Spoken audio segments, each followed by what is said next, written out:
त्यांच्या इतक्या लवकर होणार नाही आहे, त्यामुळे ऑगस्टमध्ये सुनावणी ठेवली तर चालेल.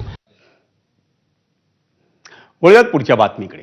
हिंदुहृदय सम्राट बाळासाहेब ठाकरे राष्ट्रीय स्मारकाचं दुसऱ्या टप्प्याचं काम रखडलं असून त्या कामात राज्य सरकारचा अडथळा येत असल्याचा आरोप ठाकरेंच्या शिवसेनेचे पक्षप्रमुख उद्धव ठाकरे यांनी केलाय.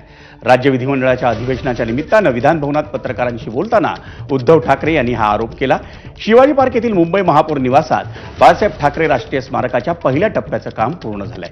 आता या स्मारकात शिवसेना प्रमुखांच्या जीवन प्रवासावर आधारित संग्रहालयाच्या कामाला सुरुवात होणं अपेक्षित आहे, पण त्या कामात राज्य सरकार अडथळा निर्माण करत असल्याचा आरोप हा उद्धव ठाकरेंनी केलाय.